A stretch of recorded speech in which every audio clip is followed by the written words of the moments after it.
que es siempre muy interesante, en sala superior, donde se resuelven los temas. Ahorita referiré las competencias de sala superior, que es un tribunal constitucional en materia electoral. Y bueno, pues desde ahí me apasionó. Es un tema súper interesante, que a los que nos dedicamos a esto casi de ordinario, porque aunque no lo crean, la mayoría de los ciudadanos creen que cada 3 años, ciudadanas y ciudadanos, cada 3 años hay tema electoral, es permanente. A nivel social nos interesa eminentemente cada vez que hay una sociedad, que hay una elección. En este momento, desde yo creo de enero, febrero, la sociedad se ha ido involucrando en el derrotero de las encuestas, de las opiniones, de lo que dicen los candidatos, las candidatas, desde el ámbito municipal, el ámbito estatal y el ámbito federal, que me parece que es lo más importante y no sé si hemos reflexionado de la trascendencia de. Bueno, a ver, Richard, un poco definiendo tu pregunta. Las reglas son las mismas del proceso pasado, ¿sí? No ha cambiado, seguimos teniendo un sistema en el cual hay una propaganda gubernamental que tiene que estar restringida conforme al 134 constitucional, y ahí está el primer meollo que me encuentro de hace 3 años. ¿Qué significa eso? El 134 establece que ningún titular de poder ejecutivo alguno, ya sea a nivel federal o a nivel local, puede utilizar los recursos materiales, humanos, técnicos, económicos y demás, desde su palestra para favorecer una ideología, un partido político determinado, o denostar, o bien simplemente plantear un posicionamiento ideológico, político determinado. Esta abstención, esta idea de no hacer por parte de los titulares del Poder Ejecutivo, estoy hablando del presidente, de los gobernadores o gobernadoras, se llama principio de neutralidad. Ese no hacer es no incidir, no utilizar los recursos, ni palestra, el poder político que hace para favorecer, denostar o imprimir un criterio, una ideología determinada. Esto, con relación al 2008, ha cambiado, ¿no? Y hay un procedimiento ante el INE que ya resolvió el Tribunal Electoral respecto a los posibles alcances de la mañanera. O sea, no es algo, y vuelvo a mencionar, no estamos hablando aquí de, es un tema jurídico tal cual, técnico. Estamos hablando del 134 que prohíbe a los titulares ejercer cualquier tipo de propaganda gubernamental en procesos electorales, particularmente en campañas. Y lo que estamos viendo es inédito, ¿no? Que el Ejecutivo, ordinariamente, el titular ejecutivo federal, hace propaganda gubernamental sin limitarse a lo que dice el 134. ¿Qué es lo que dice el 134? Que solamente se puede hablar de aspectos de protección civil, aspectos de salud y tópicos o elementos que tengan que ver con la cuestión educativa. Fuera de esos 3 aspectos, el gobierno en lo general y particularmente el titular se encuentra totalmente supeditado a esa restricción. Entonces, ahí tenemos una cuestión novedosa, Ricardo, y se los comento a todas y a todos. También hay una cuestión muy atípica que ya existía con las reglas del 2014, y si les parece mal les cuento rapidísimo qué implica el 2014. Marcos, perdón. Si quieres, antes de brincar, porque si no se va a perder el hilo del tema anterior. Al menos yo recuerdo que a inicios del año el INE le expide o le extiende una cordial invitación por medio de un acuerdo al Ejecutivo Federal de no continuar con las mañaneras. Es parte de esto que comentas. Mismo que fue omiso, ¿no? Que realmente incluso coincidió con el tema de que el mandatario le dio COVID y se ausentó durante un par de semanas, y sin embargo regresó y continuó. ¿Cuál es la consecuencia que existe? Porque parecería que pues hay oídos sordos completos ante esa disposición que la autoridad electoral señala ante algo que aparentemente va en contra de lo que justamente mencionas. Sí, a ver, Richard, es importante ahí aclarar. Tenemos dos órganos a nivel federal competentes en materia electoral. Uno es el multiconocido INE, anteriormente IFE, que el INE de alguna manera tiene las atribuciones de organizar, ¿no?, y validar las elecciones.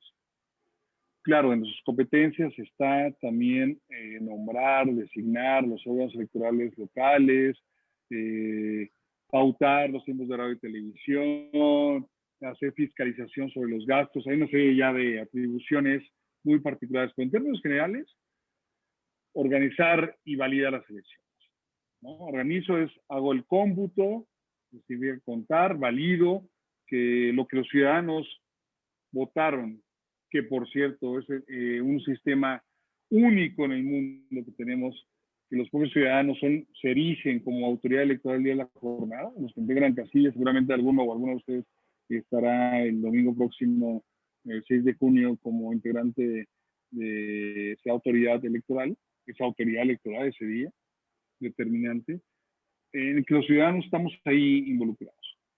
Bueno, a ver, respecto a lo que refieres, el INE sí le dijo al presidente, cuidado con el esquema que tienes en las mañaneras, que es pues la palestra que tiene el Ejecutivo para hacer propaganda gubernamental. Ahorita yo, por lo mismo que es una práctica técnica jurídica, no vamos a entrar de que a través de ahí hace difusión respecto, o sea, si quieren una charla de café lo platicamos, qué pensamos, cada quien. Es la palestra a través de canales del Estado, ojo, ¿no?, a través de recursos económicos del Estado, hace propaganda gubernamental, lo cual está permitido perfectamente por el artículo 134 de la Constitución. El tema, el conflicto entra cuando estamos en un proceso electoral y particularmente en campañas. El INE a principio de año le dijo, el INE, al Ejecutivo, oye, este ejercicio que tú haces, ¿sí?, me parece que vulnera el 134 y está generando una falta de neutralidad, de objetividad, de imparcialidad, que son los principios que regulan el actuar de una autoridad en el gasto público, pero particularmente la propaganda durante las elecciones. 134 son esos artículos que a la gente no le gusta leer, ¿no?, en general, es el eje rector de cómo debe conducirse el Estado mexicano. Bueno, Richard, lo que dijo el Tribunal Electoral, que se controvirtió esta resolución del INE, dijo, a ver, INE, tranquilo, perdón las palabras coloquiales, para que se entienda un poquito. Digo, a ver, tranquilo, lo que tú dices puede ocurrir, puede ser que las mañaneras, en un momento determinado, cuando pueda llegar, están las campañas, o la veda electoral, que es ese momento en los cuales no puede haber pronunciamiento alguno de ningún tipo, si sigue ese esquema, si sigue desarrollándose ese contenido, pudiera, y esa palabra que digo, pudiera el tribunal tener una violación 134. Mientras tanto, estoy parafraseando y lo pueden ver, es un ejercicio, me gusta mucho este adjetivo, genuino de libertad de expresión. Entonces,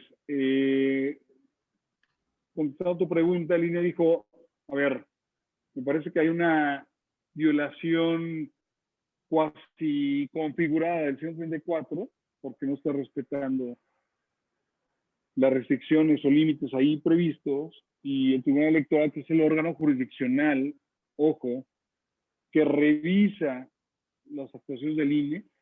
El INE es por cierto, nota al pie, el INE es el único órgano constitucional autónomo que dentro de su materia tiene un órgano superior que le revisa su actuación.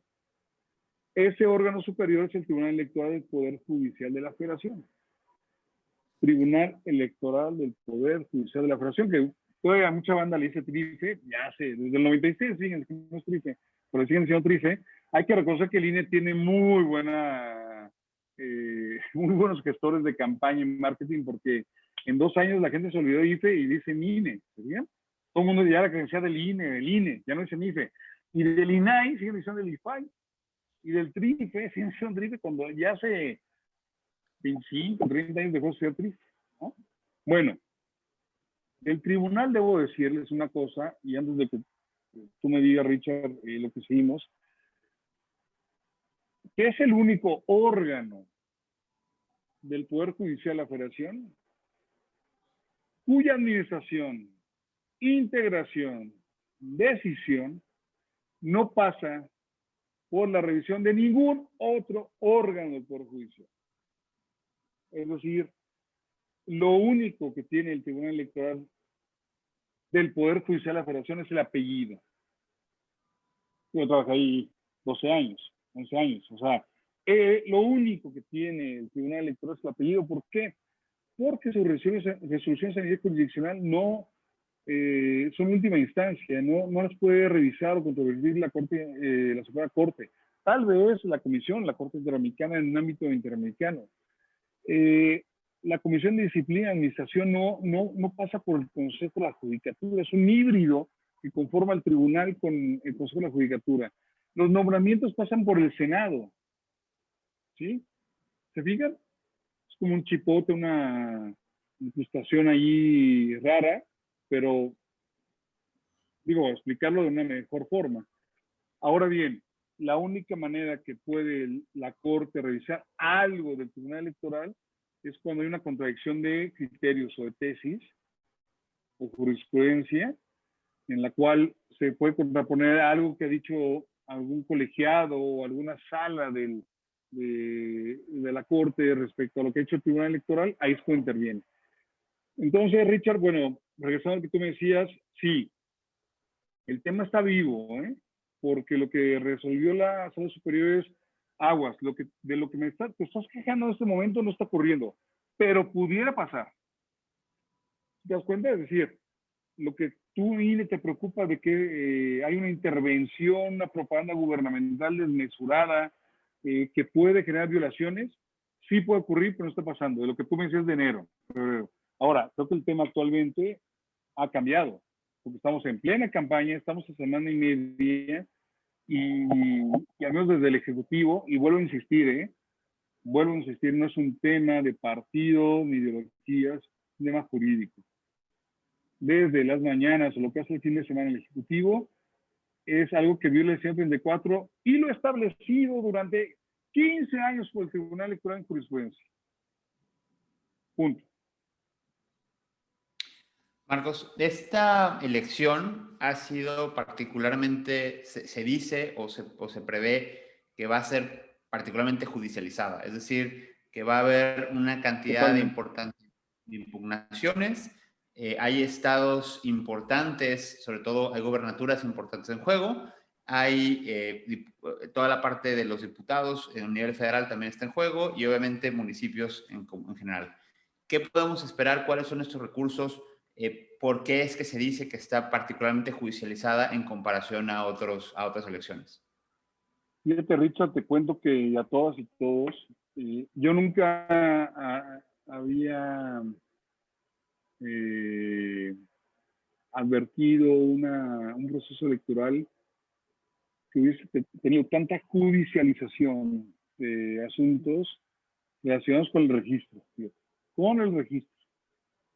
Hoy en día, o sea, todavía hoy, hay salas regionales del Tribunal Electoral del Poder Judicial de la Federación y mañana, bueno, hoy es miércoles, perdón, seguramente ahorita está resolviendo la Sala Superior todavía asuntos de registro, fíjate, registro indebido, de inexigibilidad, de aspectos con el registro, imagínense, estamos ¿qué? Semana y media de las elecciones y estamos hablando del tema del registro. Ahorita les voy a decir por qué pasó eso, mi versión, ¿no?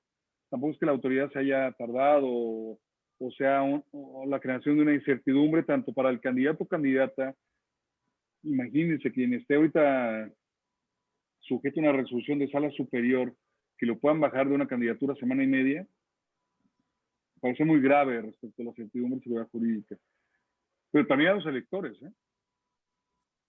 O sea, no, pues siempre no, eso sí, es un tema muy complicado. La otra, como yo nunca había visto en mi vida, es la violencia. En el sentido estricto de la palabra, los homicidios, los atentados. Yo nunca había visto eso, ni en el 2012, ni en el 2018, hablando de las presidenciales, las internas tampoco lo vi en el 2015. Veo que hay muchos jóvenes, habrá alguno ahí de mi edad o más veteranón, pero ni siquiera en el proceso del 94, que fue violento por los temas que se dieron, ¿no? Que crearon el resultado electoral que tuvimos. Y la violencia política de género también es preocupante.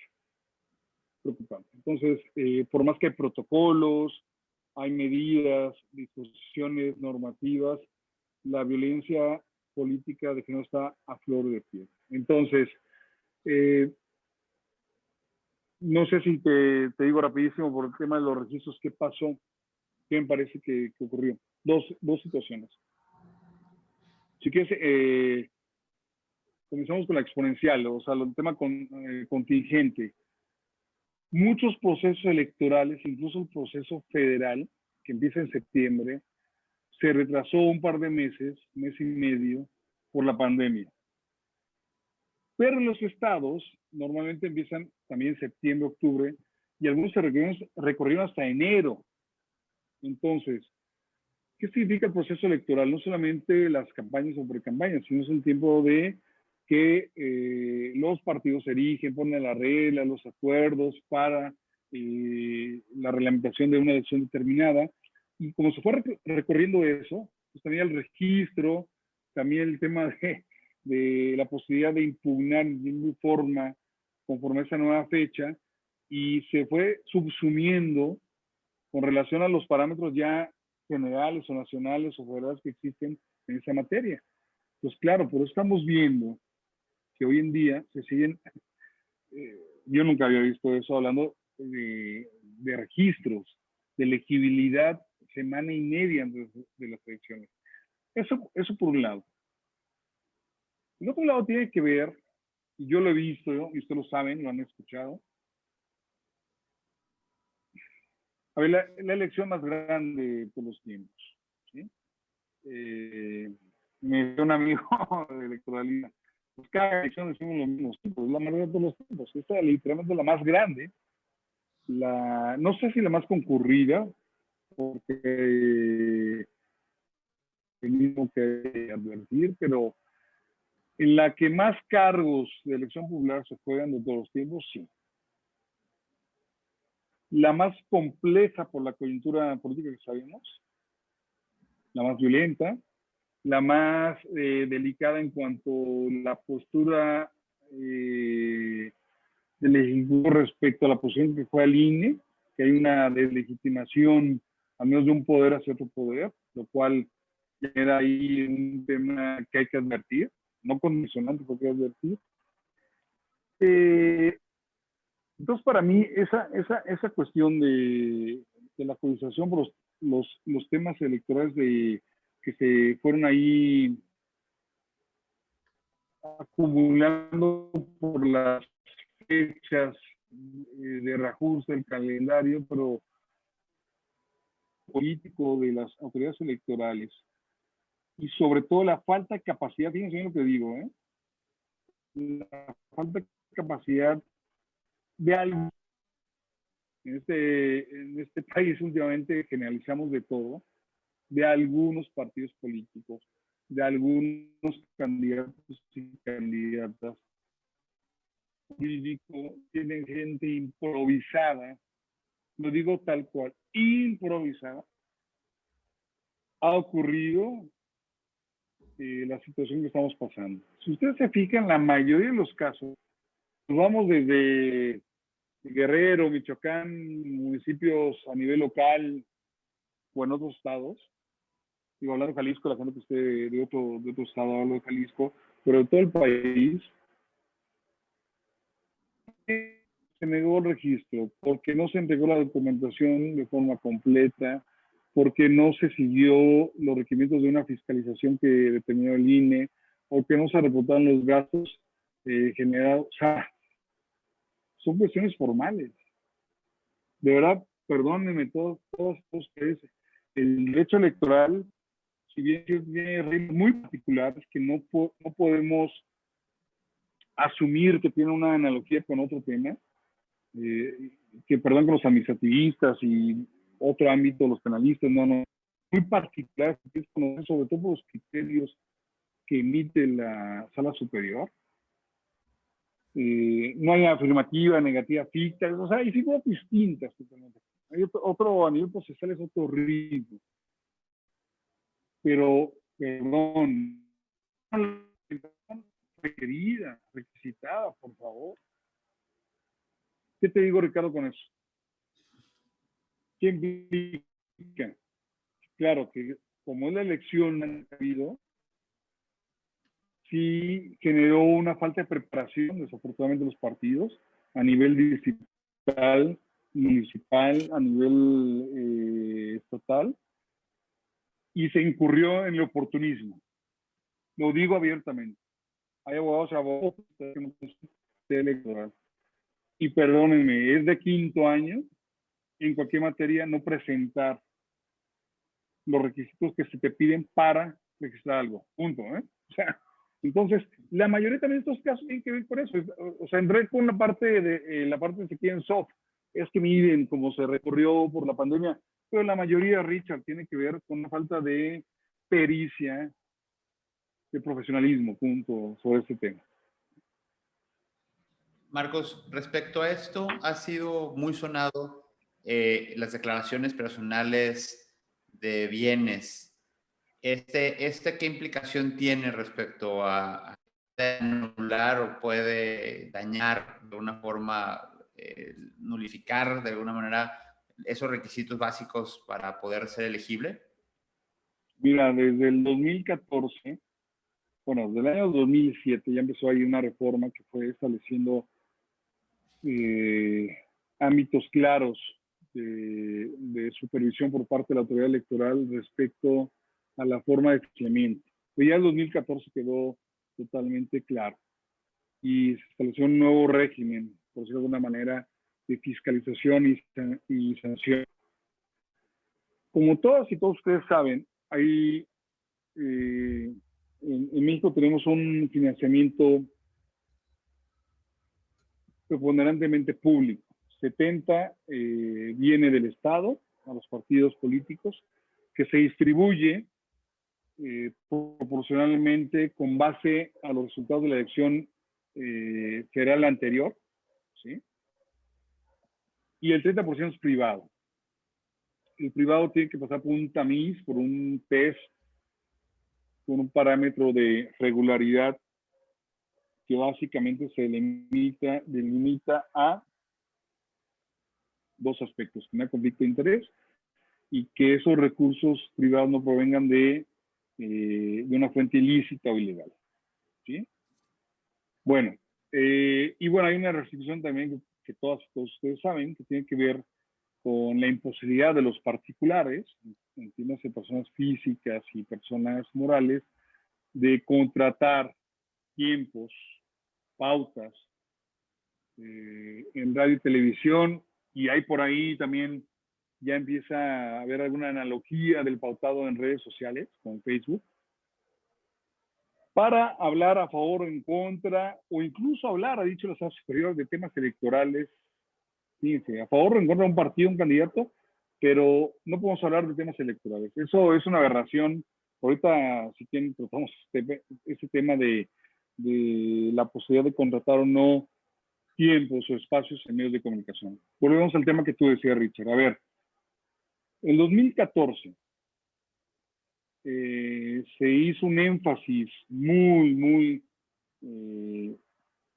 pues agravado de que los partidos y los candidatos no podían utilizar la palestra de los medios de comunicación, utilizar los ingresos privados no registrados, o sea, financiamiento privado que de alguna manera no pasó por una fiscalización establecida, que era muy débil.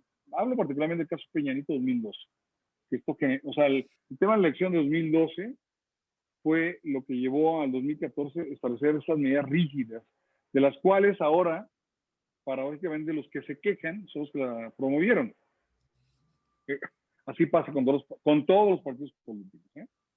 Por eso, yo como soy apartidista y tengo clientes de todos los partidos, les digo lo mismo, se quejan ahora de algo que promovieron. ¿Cómo es posible que le estén aplicando una sanción con relación a que no reporté gastos, a que no reporté estos bienes, a que estos ingresos que pueden ser en especie o pueden ser respecto a tangibles o recursos económicos en efectivo o como ustedes quieran, transferencia, que no se encuentran regulados o dentro del parámetro o la cobertura del INE, pues claro que son ilegales. Y que pueden rebasar el tope campaña establecido para la elección determinada que estamos hablando, tanto la elección de presidente, senador, diputados, a nivel municipal, a nivel gobernador, tiene un tope de campaña, ¿sí? Según la proporcionalidad del parámetro del lugar. Si se rebasa el tope de campaña, nulidad, punto. ¿No? Si se demuestra que hay aportaciones ilícitas al financiamiento, ¿es causal de nulidad? Sí. Pero para que se den cuenta un poco de lo que pasó con el senador con licencia, Salgado Macedonio, porque es senador, ¿no? Y yo supongo que va a volver al escaño ahora que pase la elección. ¿Qué pasó? Pues no reportó los gastos que tuvo en la precampaña, ¿no? Y hay un principio jurídico desde los romanos que dice que la ignorancia del error no se puede justificar como causa para incumplir un principio o una regla. ¿Okay? Entonces, lo que dijo el senador Salgado Macedonio fue que pues a él le habían avisado que no era precandidato, o sea que él andaba con una figura híbrida al interior del partido, pero que legalmente era precandidato e hizo actos de campaña que no se reportaron. No importa, fíjense bien, estimadas, estimados, si es un gasto de 100 pesos o 100 millones.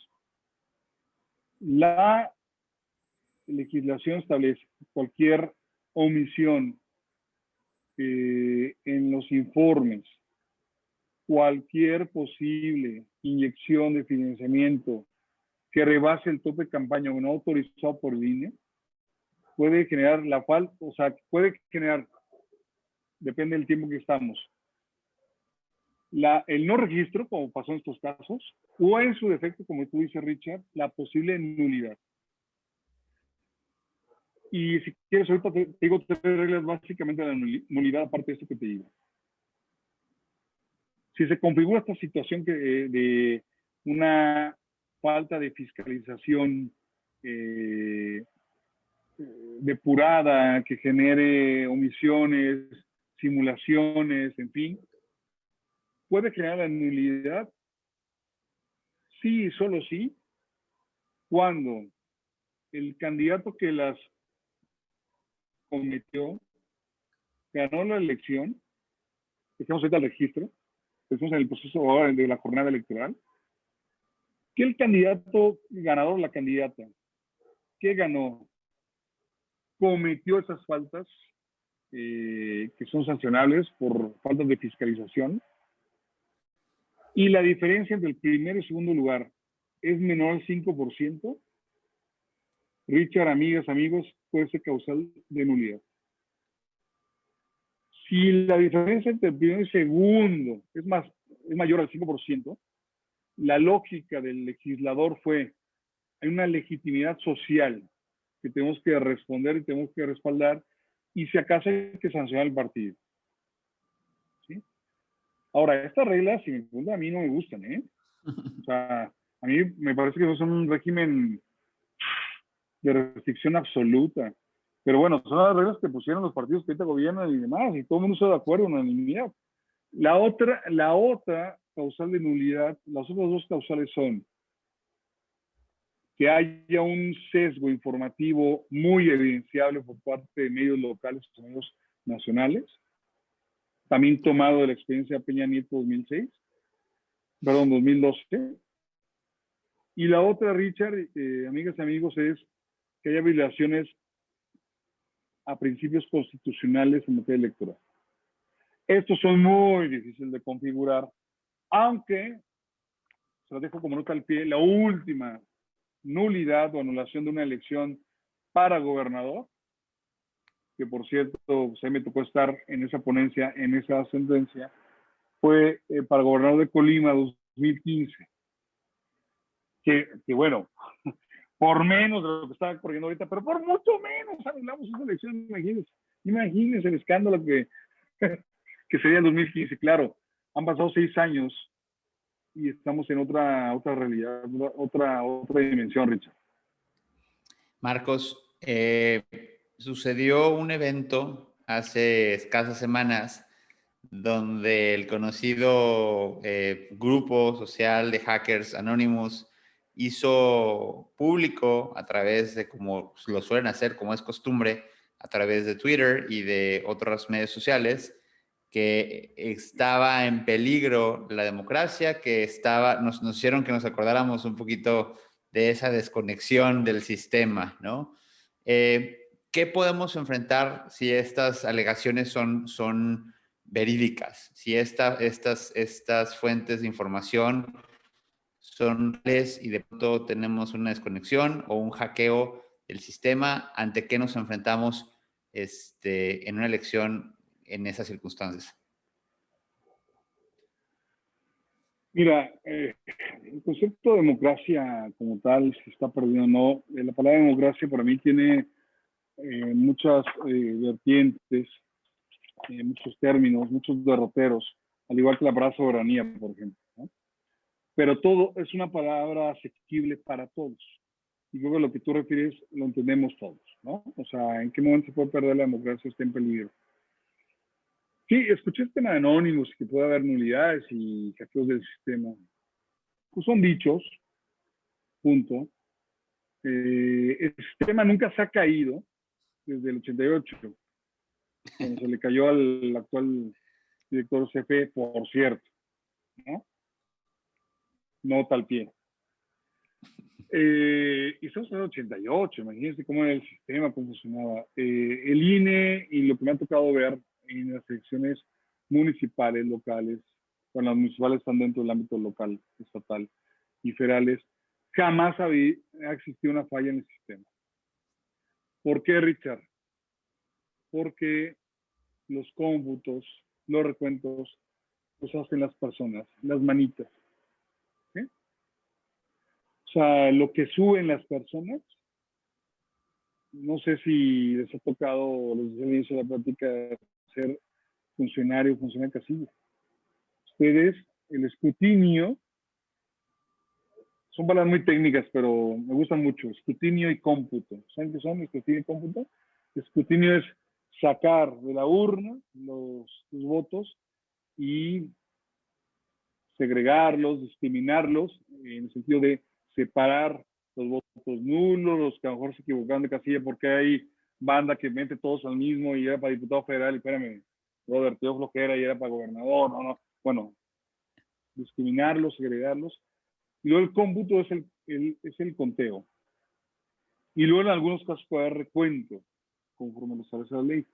Cuando hay dudas, ¿no? Que por cierto la figura del recuento también se estableció por los que impulsaron la reforma del 2014, que ahora gobiernan, paradójicamente. Pero no van a pedir recuento, les puedo asegurar.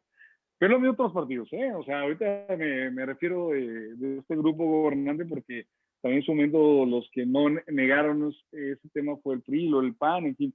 Es una tómbola ese tema de los partidos. La cuestión, Richard, es que es muy difícil. Yo te puedo asegurar que es muy difícil que haya un fraude. ¿Sí? ¿Por qué? porque las actas hechas a mano con los representantes de los partidos de esa casilla suben al sistema, bueno, mandan las boletas y registran el acta ahí, la publican y mandan el acta original la mandan al comité municipal o al comité estatal, según el ámbito que estamos hablando, pero otra la publican ahí. ¿Cuántos votos recibió fulano? Se puede hacer un recuento de esa casilla y de ese distrito, de esa sección, en fin, de lo que estamos hablando. Yo te diría, sí puede haber un hackeo si fuera de voto electrónico. Yo, a lo mejor dirás que soy retrógrada, pero no estoy de acuerdo en el voto electrónico en México.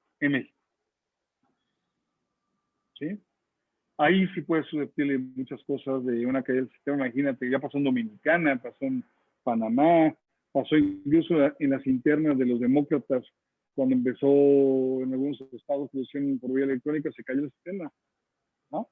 ¿Cuál sistema se va a caer? Aquí los ciudadanos son los que cuentan los votos. Me preocupa, ojo, y tomo eso del maestro Vigo, el doctor Vigo, un maestro mío en el doctorado, cuando que hace énfasis decía, me preocupa el tema que por estrategia política algunos partidos deliberadamente no nombren representantes de casilla. La fecha prescribió hace 2 semanas. El INE ha invitado a algunos partidos de que nombren representantes de casillas y no han nombrado. Me asusta, me preocupa que deliberadamente haya una intención que desde el ámbito de la casilla se pueda hacer valer una posible unidad, no de la casilla, de las casillas de la elección. Distrital, municipal, estatal, de lo que estamos hablando. Porque tú sabes, Richard, todos ustedes saben, no hay que ser especialistas en la materia, para saber que lo que nutre de certeza y seguridad jurídica a nuestro sistema electoral es que, les acabo de decir, toda la gente cuenta los votos y los representantes porque están ahí. O sea, nadie puede decir que, no, le están metiendo ahí. No, eso pasaba antes. ¿Pueden imaginar que no haya representantes de un partido, de ciertos partidos, en una casilla? Las dejo ahí.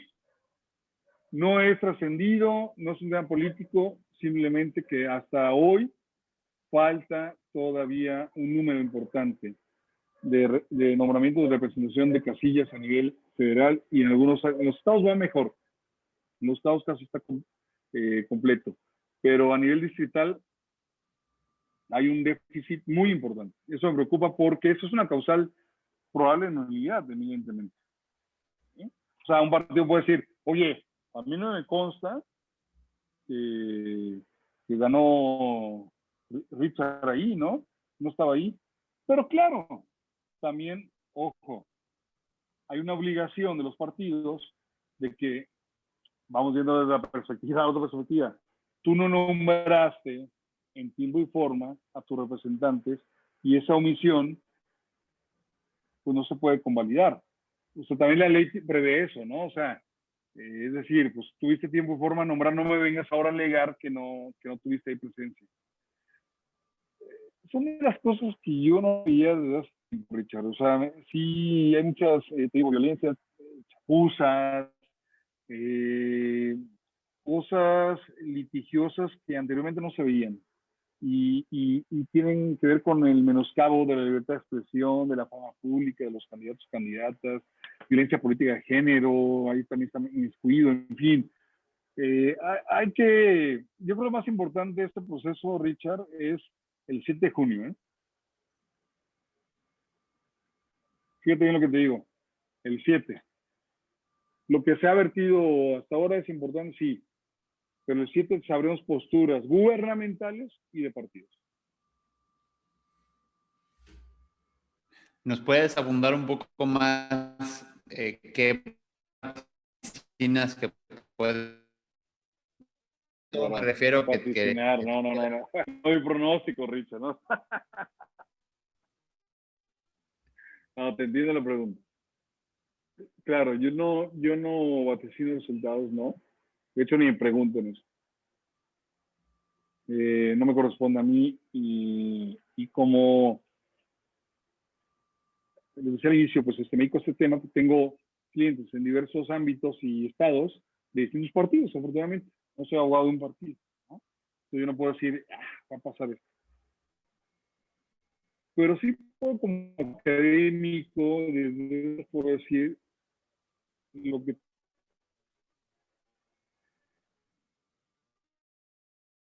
sí postura, estado de reconocimiento de lo ha invertido por los electores. En concreto, el domingo por la noche, el INE podrá salir a decir, en algunos casos, yo creo que en la Cámara de Diputados podrá dar avances, si el PREP, este sistema de conteo rápido y previo, no hay un margen determinado de entre primer y segundo, no se pronuncia como ha ocurrido en otras ocasiones, pero en los estados o en los distritos donde sí lo va a decir.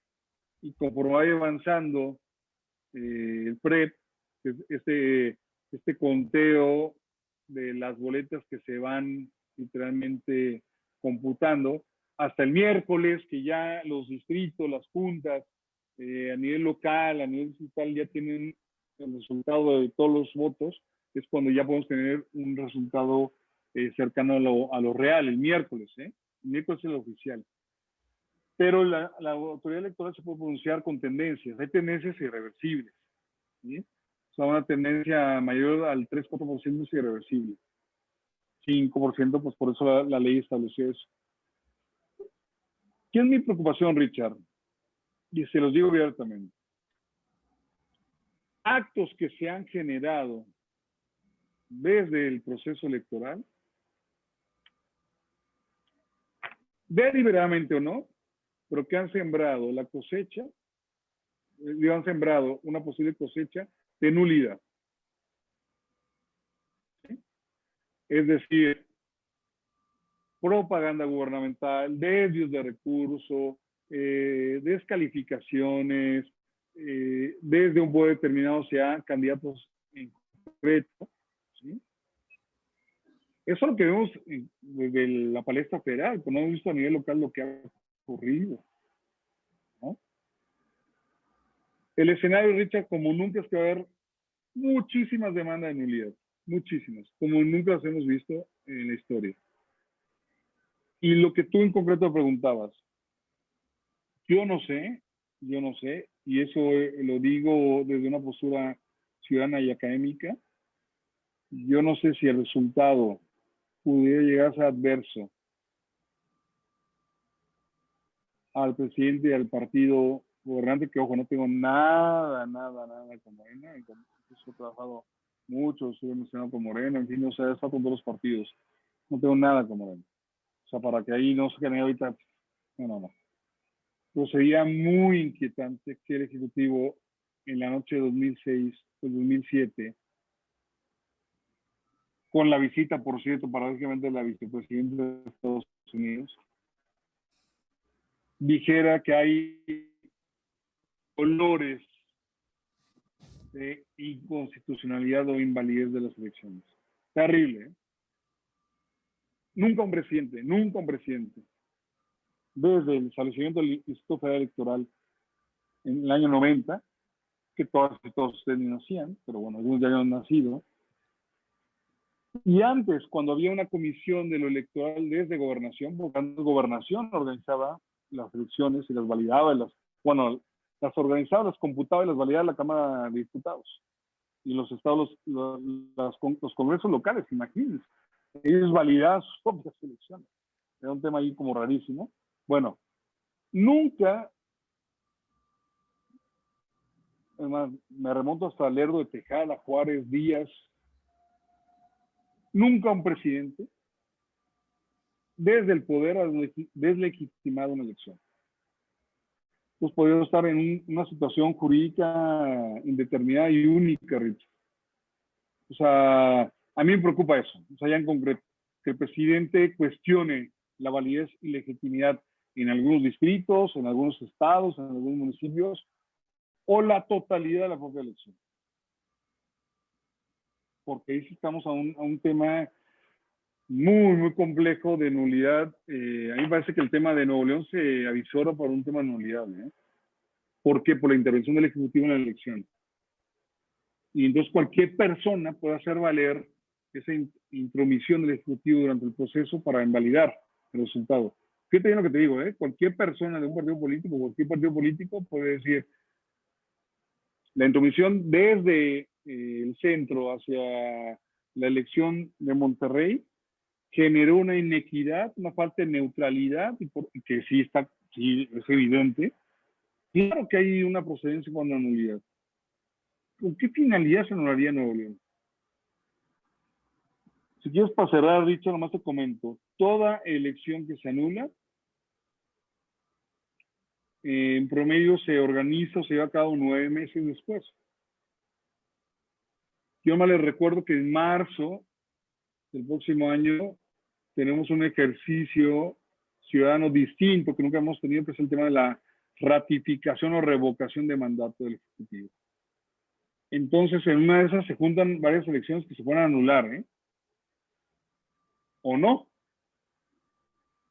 Me pediste mi predicción, Richard, te lo estoy diciendo desde un poquito lo que sé o me imagino, O sea, ya sé que toda la banda, pues en charlas de café o con los tintos, pues todo el mundo opina, pero bueno, lo que he visto yo a lo largo de elecciones, ha pasado esto. Y otro tema, fíjense bien, claro, ha habido excepciones, pero por regla, chicas, chicos, y vean, ahorita terminamos, si no, dicen el doctor del Rosario, no es cierto que está diciendo, vayan a ver Google, por regla, el partido que gana una elección y se le anula ese resultado, en la elección extraordinaria vuelve a ganar.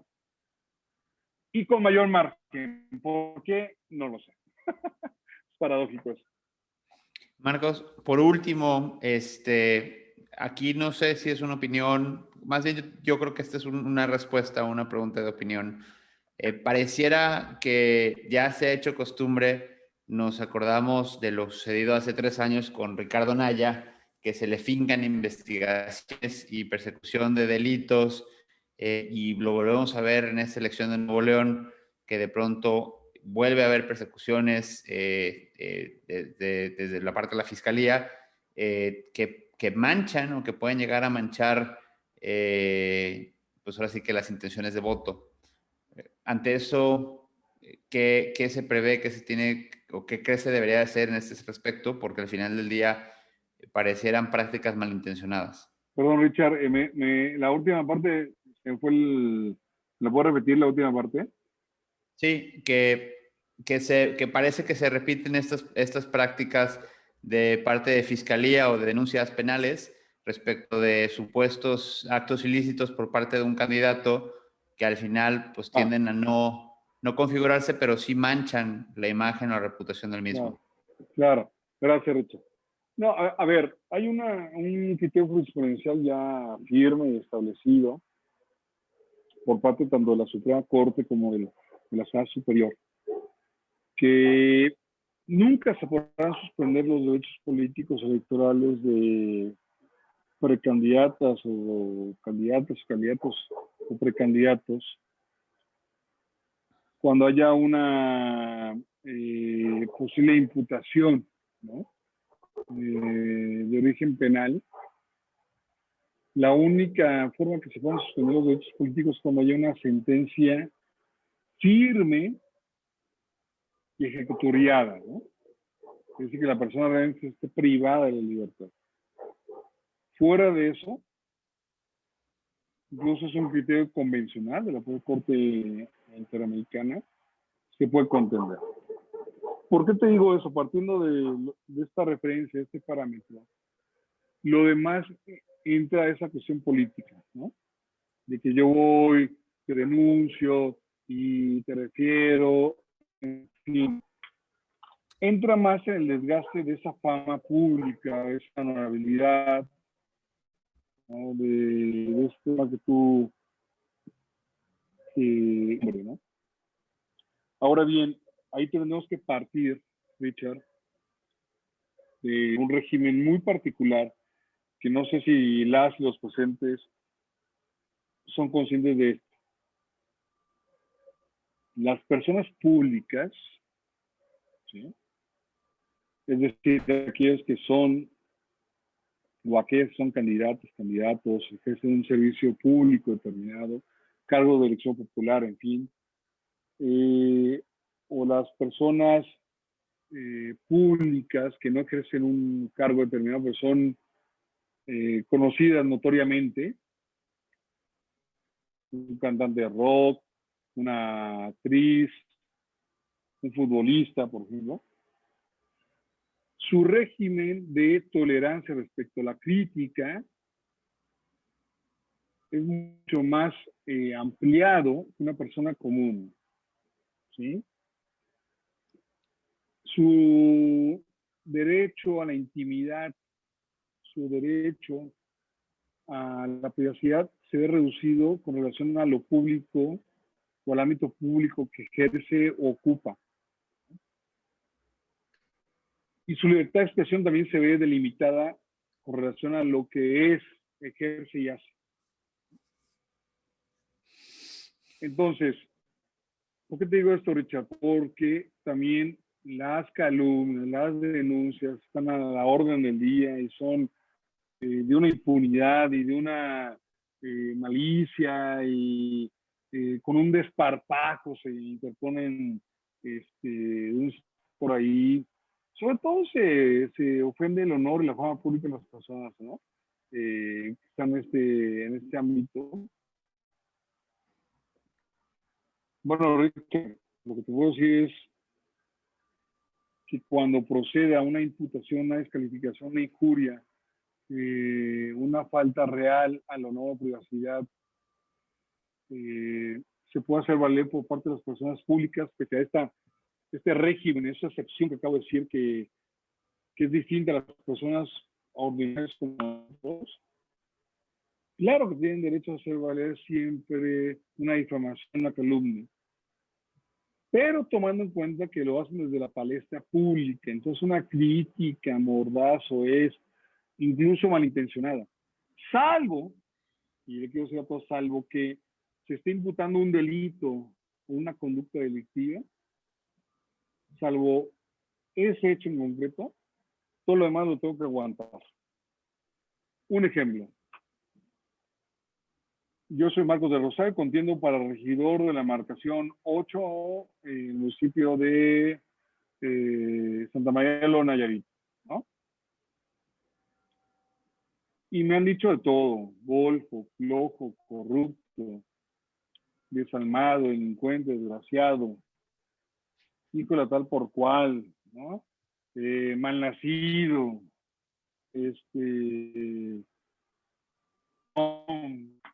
lo que ustedes quieran. Bueno, como yo decidí voluntariamente entrar al espectro público, ¿no? Al ámbito público para contender a un cargo público de elección popular, me aplique ese régimen. Es decir, yo tengo que tener mi piel muy dura, ensanchada, para recibir esas críticas, ¿no? Se ve reducido mi ámbito de tolerancia como una persona normal. Al contrario, tengo que aumentar mi tolerancia porque soy una persona pública.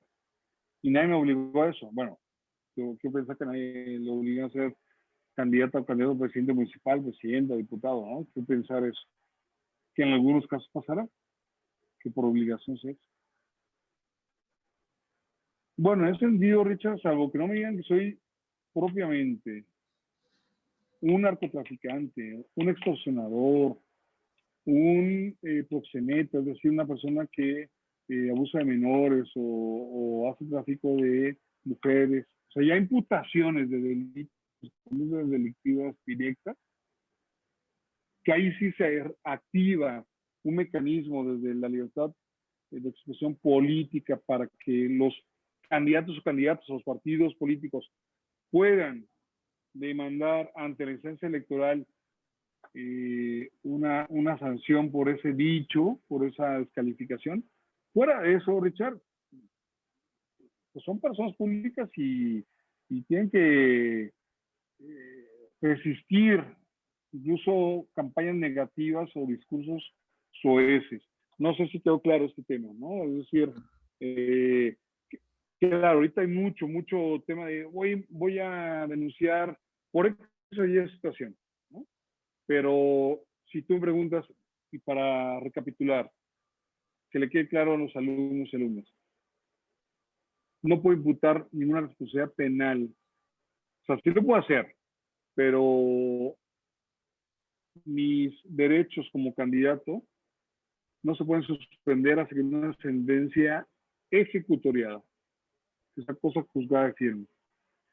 ¿Sí? Eso por un lado. Ahora, respecto a la libertad de expresión, esto que les dije, este es un ámbito muy amplio, que por ejemplo lo vimos en las elecciones de Estados Unidos, ahí sí se imputan delitos, ¿no? O sea, ahí sí tú eres tal y hasta cuestiones racistas o de discriminación en las campañas establece y es viola la libertad.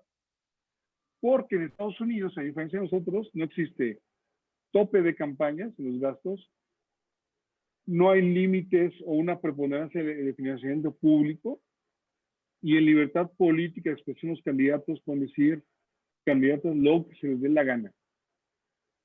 Punto. ¿No?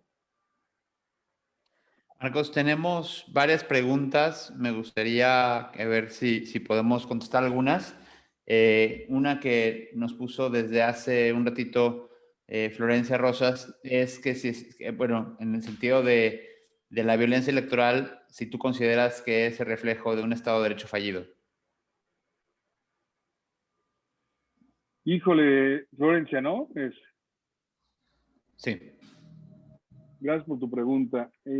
Híjole, es muy compleja. O sea, muy compleja porque es una arista de temas. No creo que no te voy a contestar. No. Con alguien, es que es muy complejo. No. No, es un todo. Es un todo. Me parece que es una cultural. Es un triunfo de la misoginia desmedida que durante años no se ha inhibido desde lo legal, desde políticas públicas, desde lo cultural, desde lo familiar. Yo te diría primero eso, ¿no? La violencia política de género tiene que ver con el imperio aún, pese a los esfuerzos válidos, sobre todo particularmente en materia electoral que tienen desde hace años, que han florecido, se han establecido, y que desde el 2014 han establecido la paridad de género, fíjense, para el registro de candidatas y candidatos, lo que no existía antes en otros ámbitos. Ya llegaron otras reformas recientes, la integración paritaria de órganos colegiados públicos,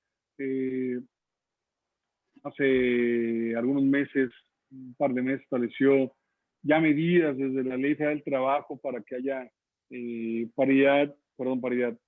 desigualdad o inhibir el tema de la falta de igualdad, desarrollo de oportunidades laborales, en fin. Yo diría que es un día cultural de todos nosotros. ¿Sí? Hay inhibidores, hay sanciones, pero es insuficiente o no se materializa la vigencia de esas disposiciones.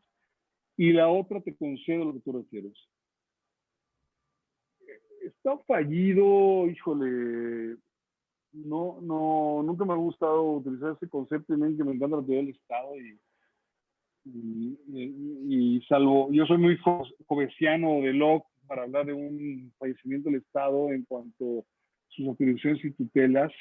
Digo, cito Hobbes y no, porque el concepto de Estado que tenemos es que inventaron ellos, ¿no? Pero sí hay un déficit grave. No es un cambio de palabra, no es un eufemismo. Te lo digo en buen plan. Estado fallido sería fallado y está en una crisis de gobernabilidad o de funcionalidad.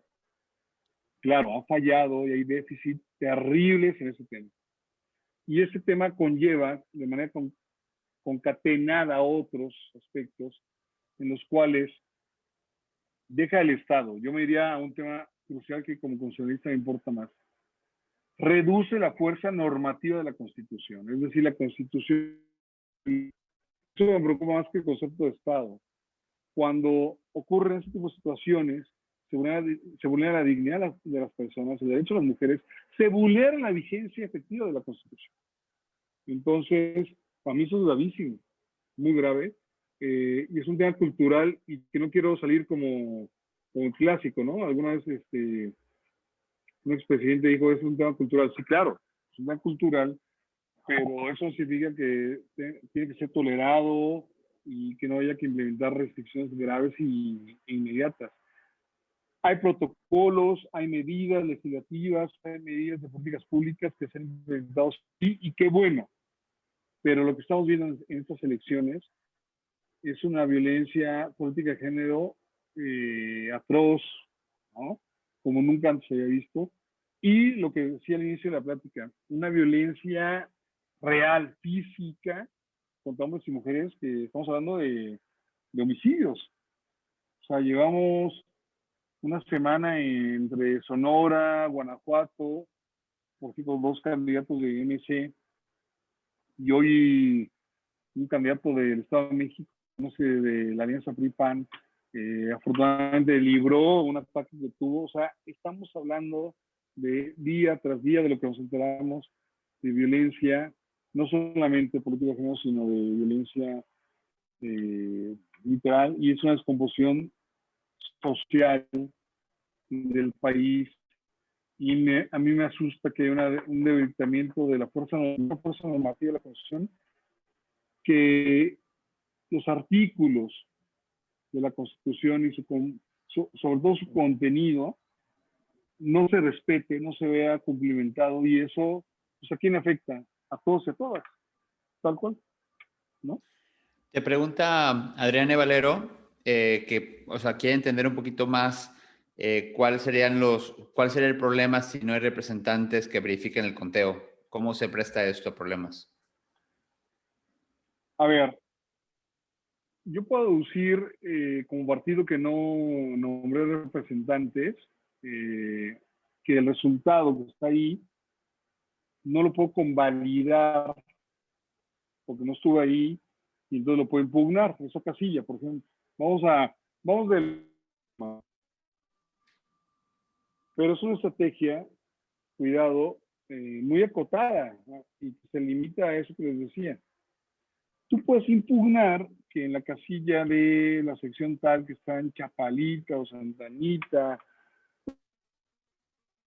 o no sé si en Puente Camotlán, Nayarit, o en Catepec, de las cientos de miles de secciones de Catepec. Por cierto, es el municipio electoralmente más poroso y más grande del país. No sabían ustedes ese dato, y aparte es el municipio más grande del país, electoralmente hablando. Es Nayarit, Colima y Tlaxcala y otros estados sumados, lo que es el número de gente que Catepec, imagínense. Es un power tremendo hablando. Bueno, claro, tú puedes traducir eso. Pregunta que tú me haces. Sí, pero mi pregunta sería, ¿y por qué no nombraste si tuviste tiempo y forma? Claro, si hubo para, puede justificarse de que hubo un impedimento. Fíjense, chicos, fue un impedimento de que yo quiero antes que ha pasado en la historia. Y la otra, que llegando el día de la jornada, el presidente de la casilla me diga, no, tú no entras. Ha pasado. Bueno, son cosas de nulidad. Aquí estamos hablando que es una política generalizada de determinados partidos de que hasta esta fecha están todavía en el plazo, ¿no? No han nombrado. ¿Por qué no han nombrado? Creo que porque están jugando este acotamiento que les dije de inicio. Pero ese acotamiento, ese supuesto, puede ser perfectamente solventado con el hecho de que hubo todo un tiempo, una prórroga determinada para nombrar. No lo quisiste hacer, fue una omisión de tu parte, y ahí se revierte. Es una obligación que tú debiste haber cumplimentado. No se me va a entender. Es decir, es muy fácil revertir ese posicionamiento. ¿Qué es lo que puede hacer? ojo, no es que automático se anule la casilla. Se puede denunciar a la casilla, pero se va a defender conforme los partidos o los propios ciudadanos que integraron la autoridad de la casilla lo pueden defender también. ¿Sí? Correcto. Tenemos un par de que si nos puedes explicar un poquito más por qué se pudieran anular la de Nuevo León. ¿Cuáles son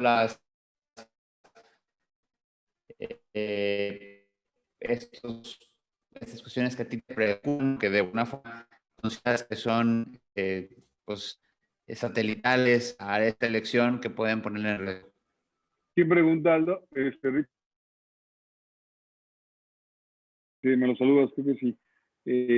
A ver, bueno, de lo primero, César, a ver, hay un artículo que ya, yo esperaba que me sacara rápido ahí la revista luego de divulgación académica, que no son las mismas que las de difusión, tardan años en la revisión de un lector, el otro lector, entonces lo que nos pasa a los académicos es que cuando mandas un tema que es pertinente, oportuno en un contexto determinado, lo tenían publicando 2 años después. Fíjense, yo lo mandé hace año y medio y creo que va a salir en verano, un poquito después de la elección, pero se lo va a compartir a todos entonces. Se llama el principio de neutralidad como factor determinante para la validez de las elecciones.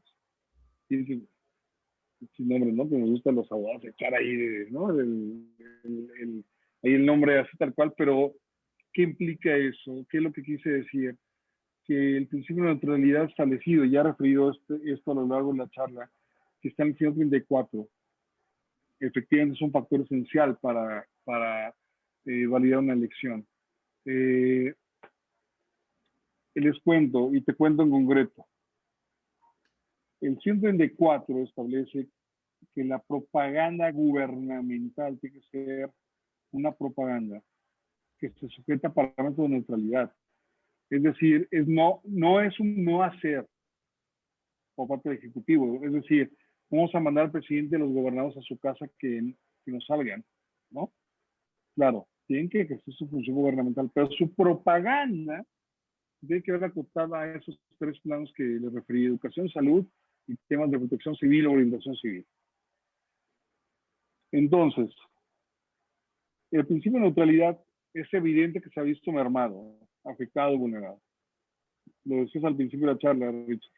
Ya hubo ahí un procedimiento especial sancionador que se resolvió en enero, bueno, a medias, porque el tribunal dijo, a ver, vamos viendo qué pasa, ¿no? No te emociones, no te calambres, como dicen por ahí, pues, espérame, ¿qué pasa? Bueno, estamos a semana y media. Es un factor de nulidad, yo les dije al inicio de la charla, violaciones a principios constitucionales. Cuando se viola la imparcialidad, objetividad, equidad, neutralidad, se rompen las reglas del financiamiento, topes de campaña establecidos como principios. No los puse yo, así están. Es factible, es posible la nulidad de la elección. No en automático, César, ¿eh? O sea, no es que sean automáticos, sino entran factores ahí de ponderación que hace el Tribunal Electoral y le encanta hacer eso. Desde que yo estaba ahí, ¿eh? Y antes. O sea, me gusta ahí medir. Pero es un factor de procedencia, sí. Entonces, fíjate bien por lo que, y fíjense todas y todos, por lo que se anuló la última elección de este país. La última elección de este país se anuló en Colima 2015 porque el gobernador destinó de programas públicos, de políticas públicas establecidas en materia social, le instruyó pues al secretario de Desarrollo Social, se llamaba de Colima, del 2015, a que una partida presupuestaria determinada la desviara sí para esos programas sociales, pero pues lo orientara ese programa para favorecer al candidato que él quería que ganara de su partido. ¿Sí? Bueno, Eso además de ser un desvío de recursos, y creo que eso jamás la Fiscalía le dio seguimiento, entonces la Procuraduría, pero para fines electorales sí nos sirvió mucho. ¿Por qué? Porque hubo prueba evidente de que sí hubo esos desvíos de recursos en aras de favorecer a un partido, un candidato determinado, con lo cual se rompe la neutralidad. ¿Y sabes cómo sufrimos eso, César? En el caso, si tú lees el caso Colima, porque el propio secretario compareció de mutuo propio ante el Congreso Colima a decir, sí, el gobernador me pidió que desviara y lo hice. Imagínense nomás, confesión expresa ante la máxima soberanía del Estado, ¿no? Bueno, ante esa prueba, pues, claro, se convalidaron lo que dijo y él le desvió recursos. Además, sí nos facilitó mucho en esa sentencia, te lo cuento, César, que en Colima, no sé si alguien sea de Colima, de la amada República de Colima, el artículo 9 o 10 establece expresamente, que cuando se viola la neutralidad por parte del gobernador, hay nulidad en la elección. Fíjate qué fuerte es, ¿eh? El 134 conlleva ahí una serie de variantes o posibles interpretaciones que pueden derivar en la nulidad. El caso Colima fue directo. Entonces, bueno, nuestro primer fundamento fue la Constitución de Colima, porque está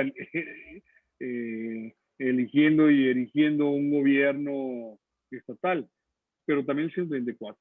Entonces, si te digo esto, con menos, qué burdo lo que voy a decir, con menos violaciones al orden constitucional, se ha anulado elecciones, con una violación permanente y constante al 134, pues creo que está la mesa puesta para una posible nulidad. ¿Por qué? Y te doy un caso concreto en Nuevo León. Porque si yo intervengo directamente a favor o en contra de un candidato de Nuevo León, ¿qué estoy violando? ¿Qué te acabo de decir, César? La neutralidad, ¿no?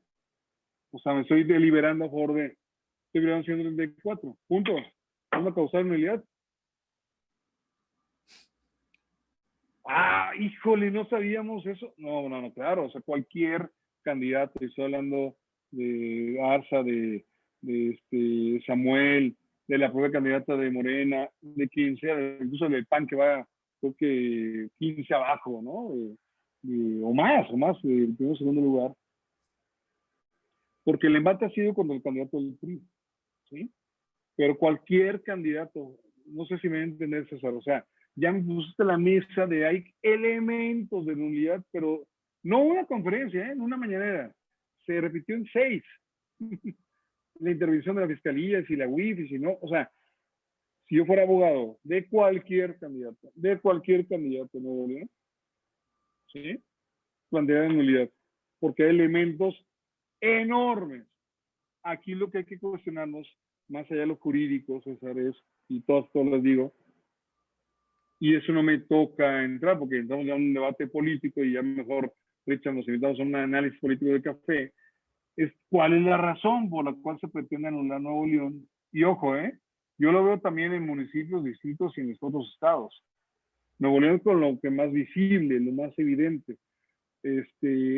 A respuesta ya directa expresa, con lo que se ha hecho hasta hoy, por parte del Ejecutivo Federal, hay elementos que a mí me dieran un causal para plantear una nulidad, sí. Ya que proceda, no, pero te acabo de decir con lo que se anuló la última elección. Por eso te decía al inicio de la charla, parecía que fue en 1924, ¿no? Y fue hace 6 años. O sea, por menos, pero por mucho menos de lo que está ocurriendo ahorita, se han anulado elecciones. ¿Cuál es el criterio de Estado superior hoy en día ante este pool, ¿no? Ahondanada que se va a venir de solicitud de nulidad? No lo sabemos, porque también ha cambiado la integración de la sala. Es decir, hay otros magistrados y magistradas que no existían cuando ocurrió esta última nulidad, ¿no? y no es que sean mejores o menos competentes o más competentes, simplemente pues cambian de criterio y quién sabe si... Muy delicado una nulidad, ¿eh? Muy delicado porque no es solamente, como dirían por ahí en el argot ordinario en Chile Mesta, no, sino que es un gasto nuevamente por parte de la autoridad electoral, distribuir un presupuesto determinado para esa elección, nuevamente campaña, nuevamente, que por sí estamos hartos, no sé ustedes, pero psicológicamente estamos hartos de una campaña, imagínense en un estado que se pueda otra vez posibilitar un periodo extraordinario. O sea, vas a vender un año viejo de elecciones, de propaganda, híjole. Bueno, eso es lo que puede ocurrir. En concreto, la pregunta que tú me haces, no sé si quedó, sí, ¿no? Ah, gracias. Marcos, pues te agradecemos mucho que te hayas dado el tiempo de acompañarnos, de explicarnos. Por ahí quedó Crisóforo que le estoy escribiendo en privado, pero no lo Sí, que encuentro. sino que luego los que quedan pendientes, de hecho que me manden un correo si tú tienes a bien, luego lo Perfecto, posibilitas, ¿no? ¿Va? perfecto, con muchísimo gusto. Marcos, pues muchísimas gracias, de verdad es un honor tenerte aquí. La verdad es que nos vestimos hoy de gala contigo y gracias por estar aquí también a todos los participantes que estuvieron hasta el final. Les agradecemos mucho que formen parte de estos ejercicios y bueno, pues esperemos ver elecciones históricas que sean limpias. Ojalá veamos algo que sea digno de lo que esperamos y si no, pues estará muy interesante y nos comeremos unas palomitas juntos porque seguramente habrá mucha chamba para ti, mi querido Marcos. Oye, gracias nuevamente a todas y todos, y ahí estoy viendo sus comentarios, gracias de verdad. Richard, como siempre, un gusto y un honor. Yo me sumaría a algo que es eh, muy natural y que es una obligación, aparte a nivel constitucional, la promoción del voto. Yo lo que les puedo decir, obviamente tomen sus medidas. Yo soy, ya me vacuné y todo, pero yo donde cargo voy con mi spray y mi gel y todo. Evidentemente el día que salgan a votar vayan resguardados, vayan, si es lo posible, pues solos, como se ha recomendado. Entre a la página del INE, hay un protocolo ya que está difundiendo y a los institutos electorales locales lo que deben seguir, pero hay que sea votar. O sea, las elecciones intermedias históricamente, como no ofrecen ese interés de la presidencia, se reduce mucho la participación, la concurrencia, ¿no? Eh, no son tan copiosas como las presidenciales, pero creo que nos estamos jugando en buena lid lo que queremos con país, punto. No vamos a entrar más a lo que nos estamos jugando, no. ¿Qué queremos tener en los próximos 3 años en la Cámara de Diputados? Ya ni siquiera meto a nivel local o municipal, ¿eh? O sea, ¿qué queremos con relación al control financiero presupuestal del país? Entonces, si la gente decide, sigue este proyecto y puede ser que la gente diga, le damos otro voto de confianza al partido mayoritario, incluso lo damos hasta más o igual o menos, bueno, pues es el resultado del electorado, venga. Pero que no se diga porque como suele ocurrir, no, bueno, pues es que no salimos a votar ese día porque pensamos que está todo resuelto, o ha pasado, ¿se acuerdan que hay partidos de la selección mexicana ese día, o que hubo lluvia?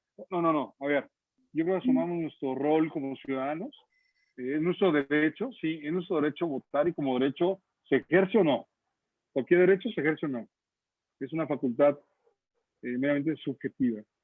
Pero como nuestro país es tan surrealista, en este país una cosa puede ser derecho y obligación a la vez, como la ven. Y también el votar es una obligación. Es un derecho, pero es una obligación. Veámoslo más como una obligación, como tal, que nadie nos va a llevar, ¿no?, de la manita. Veámoslo como una obligación cívica, ¿no?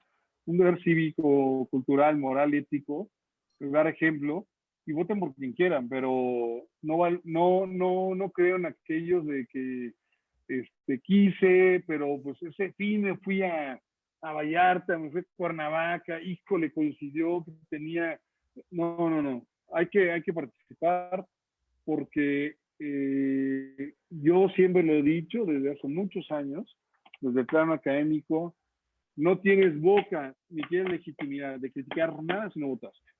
Punto. Puedes votar por alguien y te puedes equivocar o puedes estar arrepentido. Porque no vota, no tiene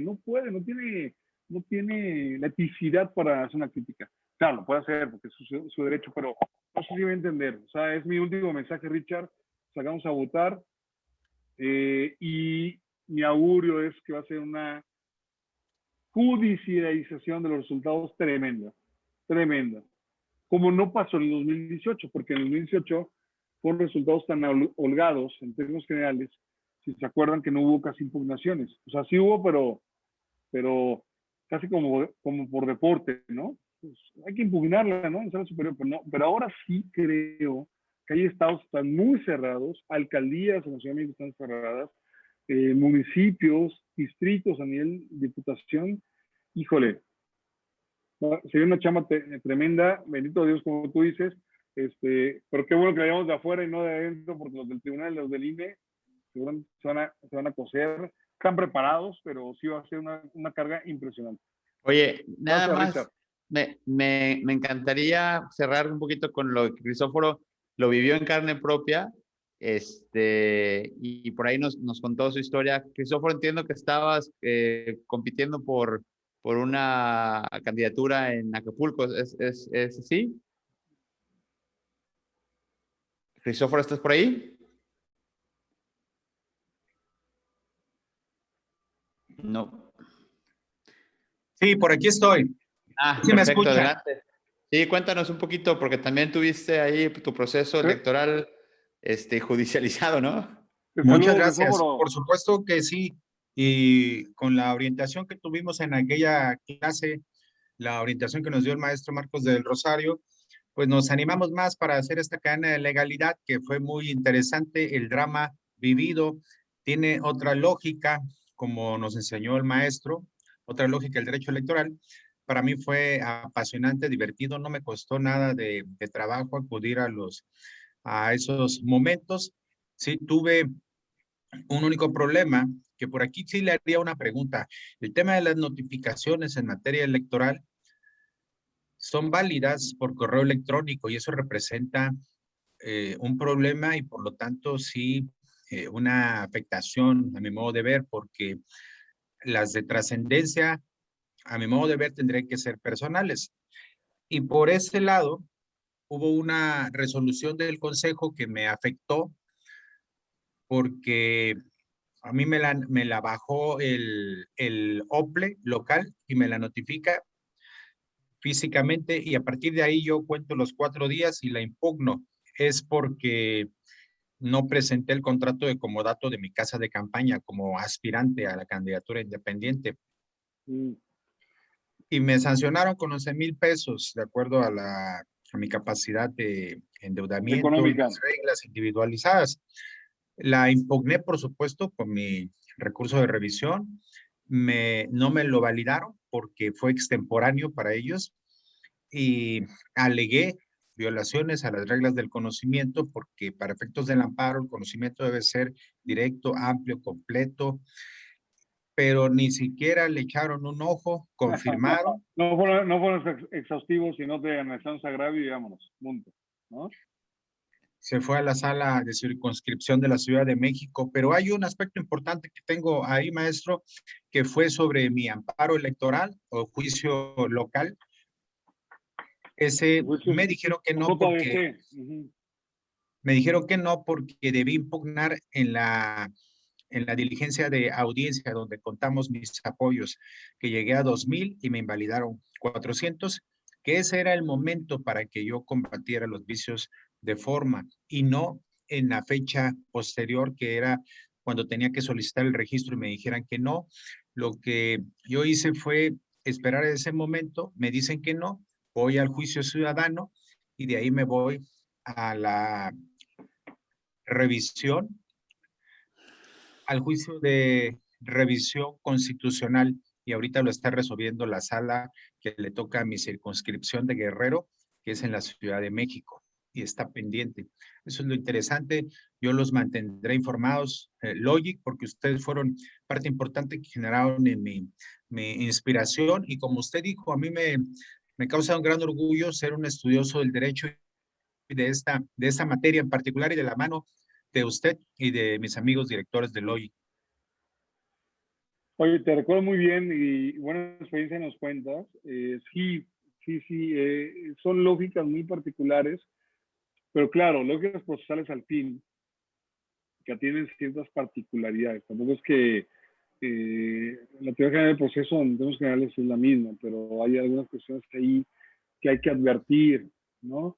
La primera tiene que ver con esta notificación que si bien es cierto, la naturaleza de este juicio ciudadano, este juicio para la protección de derechos políticos electorales, es muy similar al amparo, en esencia, porque atiende a violaciones por parte de autoridades electorales o de partidos a los derechos políticos electorales de los ciudadanos y ciudadanas, o bien derechos humanos relacionados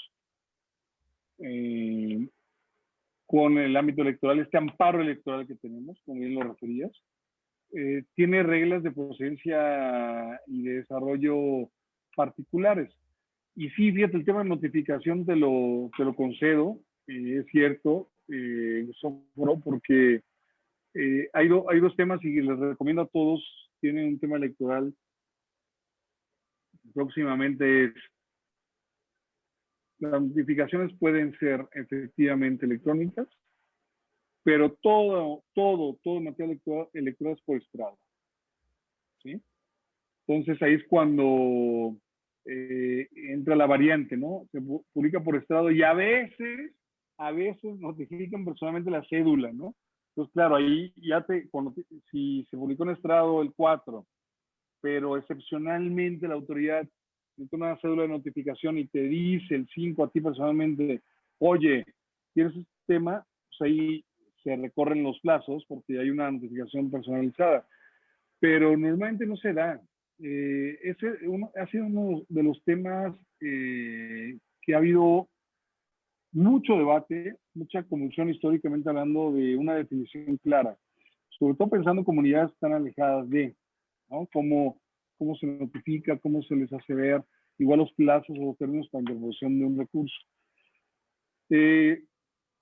Pues ahí cuéntanos, Miguel Crisóforo, yo creo que planteas un tema ahí de divulgación muy bueno, sí es un tema, te digas, muy constitucional, muy particular, que debo decirles algo, no somos los únicos en el mundo, pero en el mundo occidental al menos, bueno, ni siquiera a nivel oriente, creo que en Irán, Irak, no sé si por ahí, Emiratos Árabes, o creo que no, que tenemos un sistema especializado en materia electoral con un órgano electoral especializado y una jurisdicción constitucional especializada. ¿Qué significa eso? Que hay un tribunal. Nosotros tenemos una Suprema Corte tal cual mexicana para temas electorales. Hace 2 semanas una conferencia, bueno, ahorita con el tema de pandemia, pues, ojalá hubiera estado como en otras ocasiones, que me encanta ir a Colombia. Ahorita aparte hay una revuelta social muy compleja, por cierto, pero los colombianos y argentinos ven como parámetro a nivel electoral a seguir.